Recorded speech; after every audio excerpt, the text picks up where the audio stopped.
Hi hello welcome to Koluguri 24/7 news channel. రాజకీయ పార్టీలు భారతదేశంలోన రాజకీయ పార్టీలు ఒంటరిగా ఎన్నికలకు వెళ్ళడం అనేటువంటిది ఒక అరుదైన ఘటనగా మారిపోయింది.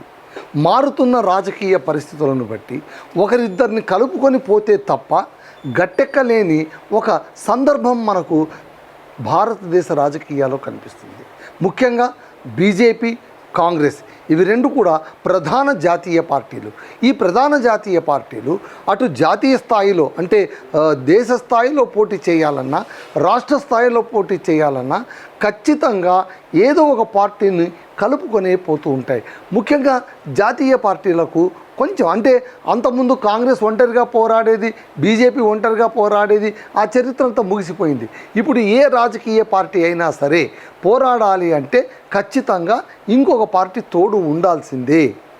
సో ఇప్పుడు బీజేపీ, కాంగ్రెస్ ఈ జాతీయ పార్టీలకు ఏమైందంటే ఓకే, వీటి అనుబంధ శాఖలన్నీ కూడా రాష్ట్రంలో క్రియాశీలకంగా ఉన్నా కూడా కానీ ఎన్నికలు పోయేటప్పుడు ఎందుకైనా మంచిదని అక్కడ ఉన్నటువంటి ప్రాంతీయ పార్టీల సహాయం తీసుకోవడం అనేటువంటిది అది ఒక కొత్త సంప్రదాయంగా మనకు వస్తుంది. కాబట్టి పొత్తులు అనేటువంటిది ఎన్నికల్లోన రాజకీయ పార్టీలకు అనివార్యం. ఆ పొత్తులే ఒక్కొక్కసారి కత్తులుగా కూడా మారుతూ ఉంటాయి. ఫర్ ఎగ్జాంపుల్ తెలుగుదేశం, బీజేపీ మీరు తీసుకోండి. అసలు చాలా కాలం నుంచి చంద్రబాబు నాయుడు అంటే ఎన్టీ రామారావు హయాం దాటి ఎప్పుడైతే చంద్రబాబు నాయుడు గారి చేతిలోకి తెలుగుదేశం పార్టీ పడిందో అప్పటి నుంచి కూడా పొత్తులతోనే పోతూ ఉన్నారు. సాధ్యమైనంత పొత్తులతోనే పోతున్నారు. అయితే వామపక్షాలతోనూ లేకుంటే కాంగ్రెస్తోనూ ఎలాగో అలాగా అంటకాగుతూనే ఎన్నికల్లోకి నిలబడాల్సినటువంటి ఒకానొక విచిత్ర సందర్భం తెలుగుదేశానికి ఉంది. ముఖ్యంగా బీజేపీతో తన దోస్తు చాలా విచిత్రంగా ఉంటుంది. ఒక ఎలక్షన్లో కలిసి పోటీ చేస్తే ఇంకొక ఎలక్షన్లో వేరేగా పోటీ చేస్తారు, ఇంకొక ఎలక్షన్లో కలిసి పోటీ చేస్తే ఇంకొక ఎన్నికల్లో వేరుగా పోటీ చేస్తారు. ఇలాగ కలిసి విడివడి పోటీ చేసేటువంటి సందర్భాలు మనకు జాతీయ పార్టీలోన చాలా స్పష్టంగా కనిపిస్తూ ఉంటాయి. అలాగే కాంగ్రెస్ పార్టీ కూడా అంతే. అది కూడా ఇప్పుడు చూడండి, ఇక్కడ మనకు కాంగ్రెస్ పార్టీ ఒంటరిగా పోరాడుతుంది అనుకుంటే వామపక్షాల సహాయం తీసుకునింది. ఇక్కడ బీజేపీ ఒంటరిగా పోరాడింది, తెలంగాణలో ఉన్న బీజేపీ ఒంటరిగా పోరాడింది, బీఆర్ఎస్ ఒంటరిగా పోరాడింది. బీఆర్ఎస్ అంతకుముందు మహాకూటమిగా కాంగ్రెస్తో అంటగాకింది, వామపక్షాలతో అంటగాగింది. అలాగే ఆంధ్రప్రదేశ్లోన వైఎస్ఆర్సీపీ పార్టీ, జగన్ పార్టీ ఒంటరిగానే పోరాడుతుంది. వాళ్ళు తేల్చి చెప్పేశారు, మేము ఒంటరిగానే పోరాడుతాము, మేము ఎప్పుడు కూడా జంటగా వెళ్ళము అని చాలా స్పష్టంగా చెప్తూ ఉన్నారు. అలాగే తమిళనాడులోన టీవీకే పార్టీ, కొత్తగా పెట్టినటువంటి టీవీకే పార్టీ అధినేత విజయ్ కూడా తాను ఒంటరిగా పోరాడతానని చెప్పలేదు, ఒక రెండు పార్టీలను కలుపుకుంటాడు అన్నారు. అయితే బీజేపీతో తాను సిద్ధాంతపరంగా వేరు అన్నారు. ఎన్నికల్లో గెలిచిన తర్వాత, ఎన్నికల వరకు పొత్తు లేకుండా ఒంటరిగా వెళ్ళినటువంటి విజయ్ ఎన్నికల్లో గెలిచిన తర్వాత కాంగ్రెస్ అంటకాగారు. బహిరంగంగా కాంగ్రెస్ మద్దతు కోసం ఆయన ప్రకటించారు. ఇప్పుడు కాంగ్రెస్ 5 సీట్లు ఉన్నటువంటి కాంగ్రెస్ను తన పార్టీలో కలుపుకొని ఆ పార్టీకి 2 మంత్రి పదవులు ఇచ్చారు. ఆ తర్వాత ఒక రాజ్యసభ పదవి కూడా ఇచ్చారు. ఇది రాజకీయ సినారియో. అంటే పొత్తులతో వెళితే తప్ప పొలిటికల్ ఈక్వేషన్స్ గట్టెక్కలేనటువంటి ఈ పరిస్థితుల్లోన తాజాగా భారతీయ జనతా పార్టీ కొత్త రాగాన్ని అందుకొనింది. అది రాజకీయ వర్గాల్లోన ఒకంత ఆశ్చర్యం, ఒకంత చర్చకు దారి తీస్తుంది. అమిత్ షా మొన్నటికి మొన్న ఏమన్నారంటే ఇక మీద బీజేపీ అన్ని చోట్ల కూడా ఒంటరిగానే పోటీ చేస్తోంది, ఏ పార్టీతోనూ పొత్తు పెట్టుకోబోదు అని తేల్చి చెప్పారు. బహుశా ఈ ధైర్యానికి కారణం ఏమై ఉండొచ్చు చెప్పండి. ఇప్పుడు బీజేపీ అక్కడ కూటమిలా ఏర్పడింది. ఎక్కడ చెప్పండి? ఆంధ్రప్రదేశ్లో కూటమిగా ఏర్పడి అతి తక్కువ సీట్లు వచ్చినా కూడా అధికారంలో తామున్నాము అనేటువంటి ఒక ముద్ర వేసుకుంది. అలాగే కాంగ్రెస్ తమిళనాడులోన 5 సీట్లు ఉన్నా సరే అధికారంలో భాగస్వామి అయిపోయి 2 మంత్రి పదవులు, ఒక రాజ్యసభ పదవిని అప్పనంగా పుచ్చేసుకునింది. సో ఈ జాతీయ పార్టీలు ఏంటంటే రాష్ట్రంలోన తమ పట్టు సాధించాలంటే ఖచ్చితంగా అక్కడ తమ అధికార ముద్రను ఉండాలి, లేదా అక్కడ ఉన్నటువంటి ప్రాంతీయ పార్టీతోన అంటకాగాలి, పొత్తు పెట్టుకొని ముందుకు వెళ్ళాలి. ఇది ఆధునిక రాజకీయ నీతి సూక్తి. అయితే తద్విరుద్ధంగా అమిత్ షా హోంమంత్రి, ఆ తర్వాత బీజేపీ నాయకుడు అమిత్ షా అంటేనే బీజేపీని ఈ స్థాయికి తీసుకొచ్చినటువంటి, అంటే వాజ్పేయి అద్వానీ ఉన్నప్పటి బీజేపీ డైనమిక్స్ వేరు, ఎప్పుడైతే మోదీ అమిత్ షా వచ్చారో బీజేపీ డైనమిక్స్ మారిపోయాయి.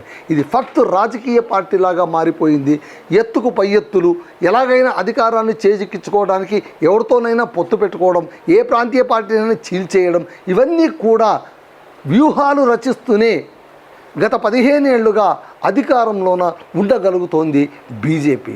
ఒక సుస్థిరమైనటువంటి రాజకీయ స్థానం, ఎవరు ఎన్ని మాటలన్నా కూడా, అది హిందుత్వ పార్టీ అన్నా, మత రాజకీయాలు చేస్తుందన్నా, whatever it may be, అయితే తన ఆధిపత్యాన్ని మాత్రం దేశంలోన గత 15 ఏళ్లుగా అవిచ్ఛిన్నంగా కొనసాగిస్తూనే ఉంది. ఇదైతే అక్షర సత్యం. సో ఇలాంటి బీజేపీ కొత్త రాగాన్ని అందుకొనింది. అదేం చెప్తోంది? ఇక మీద నేను ఒంటరిగానే వెళుతాను, ఏ రాష్ట్రంతోనూ అంటకాగే, ఏ పార్టీతోనూ అంటకాగేటువంటి పరిస్థితి లేదు అంటోంది. సో ఈ విధంగా అనడానికి కారణం ఏంటి? ఏ ధైర్యంతో అది అంటోంది అంటే, దానికి ఉన్నటువంటి ఒకే ఒక ధైర్యం, ఇటీవల పశ్చిమ బెంగాల్లో జరిగినటువంటి ఎన్నికల్లోన ఒంటరిగా పోరాడి గత 15 ఏళ్లుగా హ్యాట్రిక్ ముఖ్యమంత్రిగా ఉన్నటువంటి మమతా బెనర్జీని మట్టి కరిపించిన తర్వాత బీజేపీకి బహుశా కొత్త శక్తులు ఏమైనా పుట్టుకొచ్చాయేమో అని మనం ఆలోచించాల్సిన పరిస్థితి ఎదురయ్యింది. సో ఇక్కడ ఏంటంటే అమిత్ షా ఏం చెప్పారు? ఇకపై రానున్న ఎన్నికల్లో ఒంటరిగానే వెళతాం అని స్వయంగా తెలిపారు. లేటెస్ట్గా ఇచ్చిన ఈ బిగ్ ట్విస్ట్తో తెలంగాణతో పాటు బీజేపీతో పొత్తులో ఉన్నటువంటి అన్ని రాష్ట్రాల్లోనూ ఒక చర్చ మొదలైంది. ఇప్పుడు కర్ణాటకలోనూ అది జేడీఎస్తో పొత్తులో ఉంది. అలాగే ఆంధ్రప్రదేశ్లోన తెలుగుదేశంతోనూ జనసేనతోనూ పొత్తులో ఉంది. సో పొత్తులో ఉన్నటువంటి ఆ రాష్ట్రాలు ఇప్పుడు ఒక బిగ్ క్వశ్చన్ మార్క్, ఏంటి ఇప్పుడు మనం ఏం చేయాలి? పొత్తు లేదు అంటే కనుక ఒంటరిగా పోరాటం అన్నప్పుడు ఏం చేయాల్సి ఉంటుందని అవి తర్జన భర్జన పడుతున్నటువంటి సందర్భాలు. తెలంగాణ, పంజాబ్లలో ఒంటరి పోరని అమిత్ షా క్లారిటీ ఇచ్చారు. అమిత్ షా ఇక్కడ క్లారిటీ ఏమి ఇచ్చారంటే, తెలంగాణలోనూ ఒంటరి పోరే, పంజాబ్లోనూ ఒంటరి పోరే అని అమిత్ షా తేల్చి చెప్పేశారు. తెలంగాణలోనే ఏ పార్టీతోనూ పొత్తు పెట్టుకునే పరిస్థితి అయితే లేదు.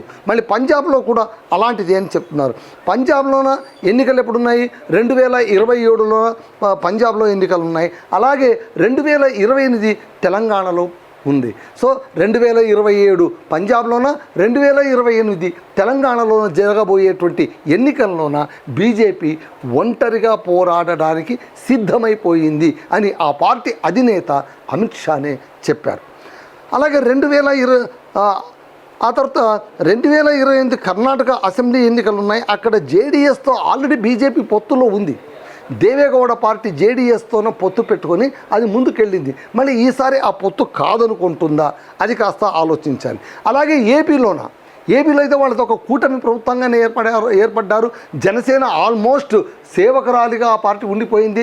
సో ఇక్కడ 2029లో జరగబోయే ఎన్నికల్లో ఎలాగూ వైఎస్ఆర్సీపీ అధినేత జగన్మోహన్ రెడ్డి ఏ పార్టీతోనూ అంటకాగుడు అనేటువంటిది ఇట్స్ క్లియర్.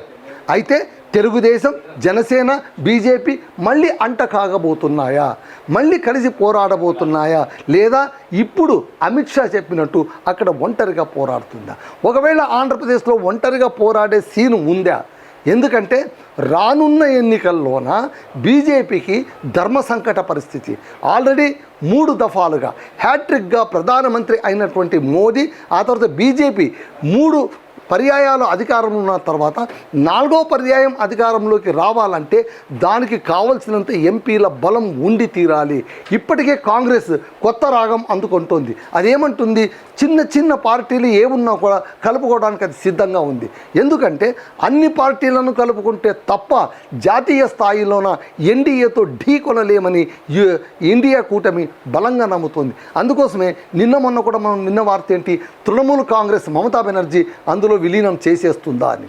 సో చిన్న చిన్న పార్టీలు, కాసింత పెద్ద పార్టీలు కలుపుకొని ఆ సమిష్టి బలంతోనే పోరాడే పరిస్థితి ఉన్నప్పుడు మళ్ళీ బీజేపీ ఎందుకు ఇలా అంటుంది? కేవలం రాష్ట్ర ఎన్నికల్లో మాత్రమే ఒంటరిగా పోరాడుతుందా, లేదా జాతీయ స్థాయి పోటీలో కూడా ఒంటరిగానే పోరాడేందుకు సిద్ధమైందా? అంత శక్తి, అంత సత్తా బీజేపీకి ఉందా? అసలే 3 పర్యాయాలు అధికారం ఉన్నటువంటి ఎన్డీఏ సర్కారుకు కావలసినంత ప్రభుత్వ వ్యతిరేకత మూట కట్టుకొని ఉంది కదా. మళ్ళీ రానున్న ఎన్నికల్లోన ఖచ్చితంగా బీజేపీకి ఎదురుగాలి తప్పదని పరిశీలకులు అంటున్నారు. మొన్నటికి మొన్న కాంగ్రెస్ జనతా పార్టీ పేరుతోన అభిజిత్ దీప్కే చేసినటువంటి వ్యాఖ్యానాలు ఇప్పటికైనా నిన్న కూడా ఢిల్లీ జంతర్ మంతర్లోనూ ఆ తర్వాత అన్ని రాష్ట్రాల్లో కూడా ధర్నా చేయడానికి పిలుపునిచ్చారు. కేంద్ర విద్యా మంత్రిని రాజీనామా చేయందే తాను ఆందోళన కొనసాగించి తీరుతానని గట్టిగా చెప్తున్నటువంటి అభిజిత్ దీప్కే లాంటి వాళ్ళ శక్తులు తయారవుతున్న సమయంలో జంజే ఉద్యమం వస్తుందేమోనని భయపడుతున్న సందర్భంలో ప్రాంతీయ పార్టీలు కూడా జంజేకు ప్రాధాన్యం ఇస్తున్నటువంటి ఈ సందర్భంలో మళ్ళీ ఈ ప్రయోగం ఫలిస్తుందా? ఈ కొత్త ప్రయోగం చేయవలసిన అవసరం అసలు బీజేపీకి ఉందా అని చాలామంది ఆశ్చర్యపోతున్నారు. సరే, ఆంధ్రప్రదేశ్లో అయితే జనసేన ఒక పార్టీ ఉంది. ఆ పార్టీకి సిద్ధాంతం అంటూ ఏమీ లేదు. ఆ పార్టీకి ఉన్నటువంటిది ఒకే ఒకటి ఏంటంటే ఫాలోయింగ్ ది బాస్ ఎలా అంటే అలా ఎస్ అనడమే జనసేన ముందున్నటువంటి మెయిన్ మోటో. అటు తెలుగుదేశం అన్నా కావచ్చు, ఇటు బీజేపీ అయినా కావచ్చు, రెండిట్లో ఏ పార్టీకైనా జాతీయ స్థాయిలోన బీజేపీకి జై కొడుతుంది, ప్రాంతీయ స్థాయిలోన తెలుగుదేశానికి జై కొడుతుంది. దాని పోర్ట్ఫోలియో క్లియర్. సో ఇలాంటి సినారియాలోన బీజేపీ ఒంటరి పోరు అనేది ఎంతవరకు సక్సెస్ అవుతుందో మనమందరం వేచి చూడాల్సిందే. That's all.